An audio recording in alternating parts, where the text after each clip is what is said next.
My self Pankaj Yadav, आपके अपने YouTube channel medical side में एक बार फिर से नए वीडियो के साथ में हाजिर हूँ, जो कि है ऑटिज्म। देखो, ऑटिज्म को शुरू करने से पहले मैं कुछ बातें आपके साथ करना चाहूँगा। जो ये चैनल मैंने खोला था यूट्यूब के ऊपर, ये चैनल मेनली सिर्फ जो डाउट क्लासेस थे, प्लस में जैसे क्या होता है कि कोचिंग करने के बाद भी जब अपन सेल्फ स्टडी करते हो, सेल्फ स्टडी के टाइम पे जो बहुत सारे ऐसे टॉपिक्स हो जाते हैं, कॉन्सेप्ट्स रह जाते हैं जिसके अंदर डाउट रह जाता है, या फिर किसी न किसी एग्जाम के अंदर जो मेन इंपॉर्टेंट क्वेश्चंस आते हैं, जो कैसे आते हैं, क्या पूछा जाता है किसी भी एक इंपॉर्टेंट टॉपिक से, तो वो सब कुछ बताने के लिए मैंने चलाया था। प्लस में डाउट क्लासेस चलाई थी कि भाई ठीक है, उसके अंदर ये हेल्प हो जाए किसी न किसी तरीके से, और बहुत सारे बच्चों ने सपोर्ट भी किया। अभी लास्ट 23 अप्रैल से मैंने स्टार्ट किया था, और 23 अप्रैल से आज आई थिंक 21 मई हुई है, तो एक महीना भी नहीं हुआ है, लेकिन 200 प्लस लोग मेरे साथ जुड़ चुके हैं, यानी कि 200 से ज़्यादा लोग मेरे साथ जुड़े हुए हैं। प्लस में सपोर्ट किया आपने इतना, तो जिन्होंने भी सपोर्ट किया, जिन्होंने मेरे वीडियोस को देखा, लाइक किया, या फिर कुछ अच्छा सीखा, तो उनके लिए बहुत बहुत थैंक्स। और ऐसी मैं फर्दर मेडिकल वीडियोस बनाता रहूंगा और लाता रहूंगा, और कहीं भी किसी को भी अगर कंफ्यूजन हो तो मेरे को आप जरूर बताएं कि इस टॉपिक पे वीडियो बनी चाहिए, या फिर वो टॉपिक अगर आप कहीं और व्हाट्सएप पे या फिर कहीं वैसे कॉल पे सुनना चाहते हो, बताना पूछना चाहते हो, तो वैसे भी पूछ सकते हो। तो चलिए शुरू करते हैं आज का topic, that is autism. Autism क्या होता है, इससे रिलेटेड कौन से क्वेश्चंस आते हैं, प्लस में क्या क्या इससे इंपॉर्टेंट है। ठीक है, तो देखो ऑटिज्म का मतलब क्या होता है। ऑटिज्म का मतलब ये होता है sir, lack of communication skill. ठीक है, लैक ऑफ कम्युनिकेशन स्किल या फिर सोशल स्किल और सोशल स्किल। ठीक है, यानी कि वो बीमारी जिसके अंदर हाथ पैर काम करना सब नॉर्मल रहता है, कोई प्रॉब्लम नहीं होती है, बस खाली दिमाग के तौर पे से जो उसके अंदर इमोशंस होते हैं, जो उसके अंदर सोशल इंटरेक्शन होती है, that will get disturbed, and जो चिल्ड्रन और द अगर आदमी है जो भी है, तो उस टाइम पे वो प्रॉपर तरीके से कम्युनिकेट नहीं कर पाता है, अपने जो इमोशंस होते हैं ना दूसरे के समझ पाता है, ना खुद के बयां कर पाता है, ना बता पाता है, एक्सप्रेस कर पाता है। ठीक है, तो वो जो कंडीशन अराइज होती है, that condition is known as autism कहा जाता है। यानी कि sir it is a pervasive disorder. ठीक है, it is a pervasive developmental disorder होता है। ठीक है, डेवलपमेंटल डिसऑर्डर होते हैं। अब आप बोलोगे सर डेवलपमेंटल क्या होता है। डेवलपमेंटल यानी कि देखो दो चीज होती है। डेवलपमेंट का मतलब क्या होता है, किसी भी चीज की ग्रोथ होना।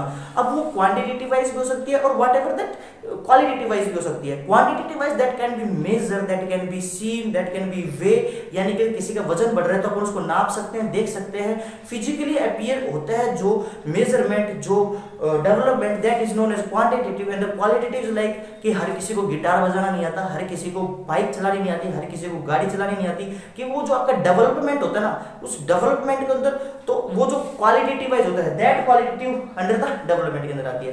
तो डेवलपमेंट दो तरह का होता है, क्वांटिटेटिव और क्वालिटेटिव। देन उसके बाद में सर डेवलपमेंटल डिसऑर्डर होता है इसके अंदर। ठीक है, क्वालिटेटिव खराब हो जाता है, प्लस में से कम्युनिकेट नहीं कर पाता है, इमोशंस के द्वारा सोशली इंटरेक्ट नहीं कर पाता। तो this is the main autism के अंदर होता है।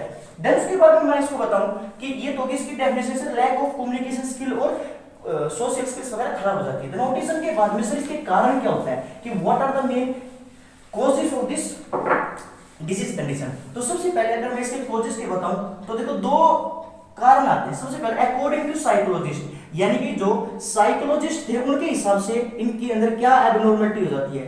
First one which is sir lack of theory and mind, यानी कि थ्योरी एंड माइंड डिस्टर्ब हो जाता है। थ्योरी एंड माइंड डिस्टर्ब हो जाता है, यानी कि जिस इंसान के माइंड किसको शो करता है, वो एक साइकोलॉजी को शो करता है, जो थिंकिंग को शो करता है, ए सेट ऑफ थॉट्स को शो करता है। और जो ब्रेन होता है that tells about the normal anatomy, यानी कि अगर मैं ब्रेन बोलूंगा तो आपको सिर्फ एक किसका थॉट आएगा कि भाई हाँ ठीक है, एक भाई इतना ऐसा ब्रेन होता है, ऐसे ऐसे ऊपर पाया जाता है। और अगर मैं माइंड के बारे में बोलूंगा तो mind is like something beyond brain, यानी कि वो सो थॉट्स होते हैं बहुत सारे, जहां पे अपन अपना normal ego function, super ego, whatever जो भी थॉट्स आते हैं वो सारा सब कुछ प्ले होता है, दैट कम अंडर द किसके अंदर, माइंड के अंदर। तो साइकोलॉजिस्ट हमेशा माइंड के ऊपर बात करते हैं और जो फिजिशियन होते हैं वो ब्रेन के ऊपर बात करते हैं। तो जिसके अंदर लैक ऑफ थ्योरी और माइंड खराब हो सकता है। The second one which is, ठीक है, तो ये तो था किसके बारे में, अकॉर्डिंग टू साइकोलॉजिस्ट। और अकॉर्डिंग टू फिजिशियन के हिसाब से मैं बताऊं तो, ठीक है, तो अकॉर्डिंग टू फिजिशियन के हिसाब से सबसे पहले क्या होगा,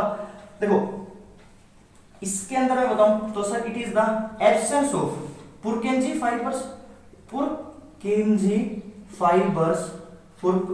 नर्व सेल्स, ठीक है, Purkinje nerve cells in the cerebellum, ठीक है, in the cerebellum and absence of tight neurons, packed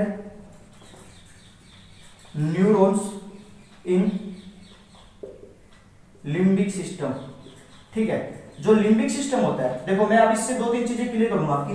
देखो absence of Purkinje nerve sales होती है। अब ये मत बोलना कि पुरकेंजी सेल हार्ट के अंदर होती है, हार्ट के अंदर भी होती है, लेकिन दिमाग के अंदर भी होती है, सेरेबेलम के अंदर भी होती है, जो क्या फंक्शन करती है, इमोशंस को जनरेट करवाती है। प्लस में सबसे लॉन्गेस्ट जो नर्व सेल्स पाई जाती है ब्रेन के अंदर, सेरिबेलम के अंदर पाई जाती है, पुरकेंजी सेल्स कहते हैं। These are the longest one.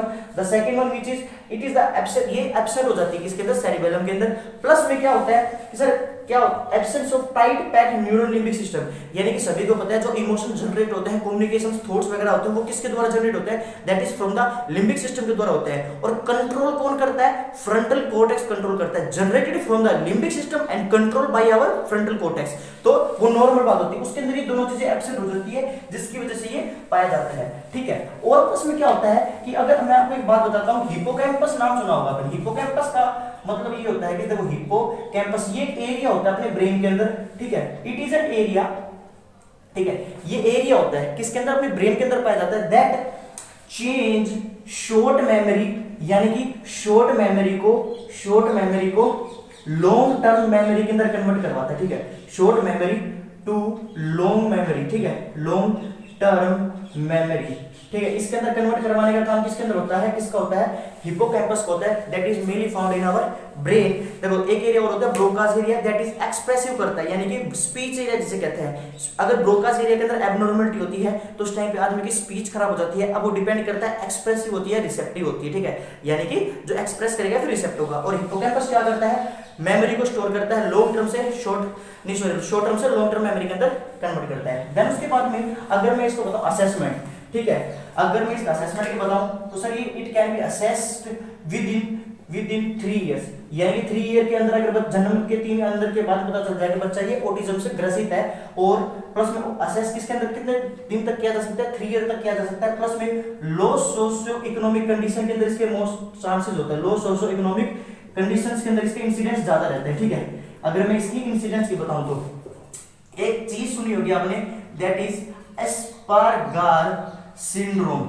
ठीक है, एस्पर्गर सिंड्रोम होता है, देखो दो तरह के कम्युनिकेशन शो करते हैं अपन। फर्स्ट जो कम्युनिकेशन होता है दैट इज यानी कि बोल के बता के, दूसरा जेस्चर वगैरह शो करता है, जिसकी वजह से भाई हाथ पैर को हिला के बताया जाता है, डायरेक्शन बताई जाती है, उधर चला जाता है। दैट अगर कोई डायरेक्शन पूछते तो भाई उधर की तरफ अगर इशारा करते तो एक गेस्चर आ जाता है। गेस्चर के हिसाब से जो कम्युनिकेशन होती है ना, दैट इज एस्पर्गर सिंड्रोम के अंदर वो एब्नॉर्मलिटी, यानी कि non verbal communication will get affected, non verbal communication affect हो जाता है। ठीक है, एस्पर्गर सिंड्रोम के अंदर।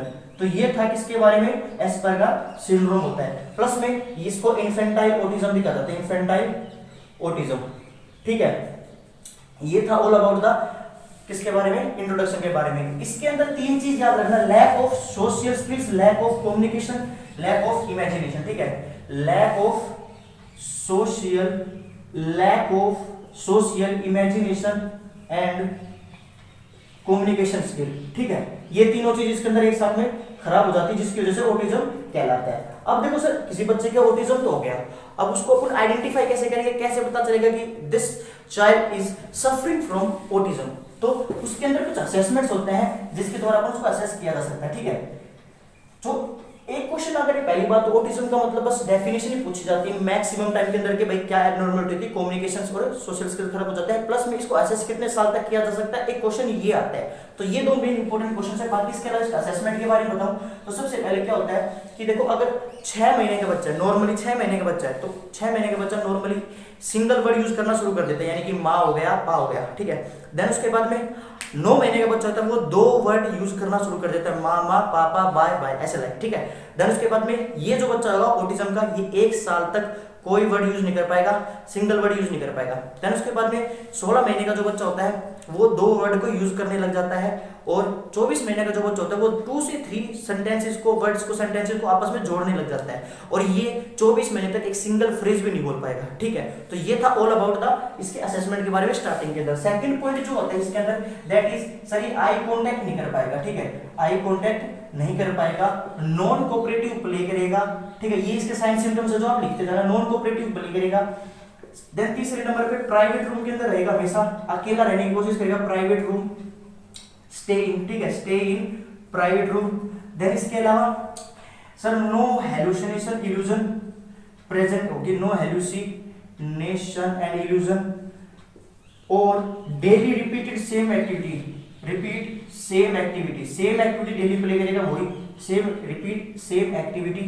और अनयूजुअल बॉन्डिंग हो जाएगी, unusual bonding with any object, ठीक है, विद एनी ऑब्जेक्ट, ठीक है, लाइक टेडी वगैरह हो जाता है, उसके साथ में कोई भी अनयूजुअल बॉन्डिंग हो जाएगी किसी भी पेशेंट के साथ में, किसी भी चीज के साथ में जो भी उसके पास में रहती है, ठीक है। देन उसके बाद में unusual repeat same no hallucination illusion, और बाकी इकोलेलिया प्रेजेंट होगा। इकोलेलिया यानी कि जो अपन बोलेंगे वही चीज को वो वापस से रिपीट करेगा, वही चीजें बोलेगा। इकोप्रेक्सिया के अंदर क्या होता है कि सेम एक्टिविटी को वो रिपीट करता है। तो this is all about the assessment of the autism child. और बाकी इसका अगर मैं मैनेजमेंट के बारे में बताऊं कि what is the main management of the, तो ये एक ऐसी नॉन ट्रीटेबल डिजीज है, अगर हो जाती है तो ये ठीक नहीं हो सकती है, इसको बस खाली पेशेंट के द्वारा एक्सेप्ट किया जाता है, और प्लस में पेरेंट्स जो होते हैं उस पेशेंट के, उसके द्वारा इसको मनाया जाता है। मैनेजमेंट के अंदर तो बस खाली क्या होती है कि एक्स्ट्रा लव केयर पैम्परिंग वगैरह दी जाती है, प्लस में कम्युनिकेशन स्किल्स को, सोशल स्किल्स को इंप्रूव करवाया जाता है, उसके साथ में किसी और बच्चे के साथ में कोऑपरेटिव प्ले करवाता है, सोशली उसको बाहर जाके उससे मिलाया जाता है, बताया जाता है, और प्लस में उसको खेलने के लिए प्ले वगैरह करवाने के लिए हेल्प करवाई जाती है। बाकी इसके अलावा इसका कोई ट्रीटमेंट नहीं है, कोई इसके अंदर नहीं है। क्वेश्चन बस मेनली दो जगह से आते हैं, दो चार जगह से, या तो इसके असेसमेंट से कोई क्वेश्चन पूछ लिया गया है, या फिर इसकी कब तक असेस कर सकते हैं, तो 3 साल तक इसको असेस कर सकते हैं। और प्लस में इसकी डेफिनेशन के अंदर क्या होता है, कम्युनिकेशन और सोशल स्किल्स क्या होती है। तो this is all about the autism. I hope आपने ये वीडियो यहाँ तक देखी होगी, अगर यहाँ तक देखी है अच्छी लगी तो लाइक जरूर करके जाना, चैनल को सब्सक्राइब करके जाना, ये चैनल आपका ही है, किसी ना किसी एग्जाम में आपकी हेल्प हो। प्लस में आप मेरे इंस्टा पे फॉलो कर सकते हैं, अभी मैं कोशिश डालता रहता हूँ। बाकी मिलते हैं अपनी नेक्स्ट वीडियो के लिए, टिल देन सभी भाइयों को नमस्कार।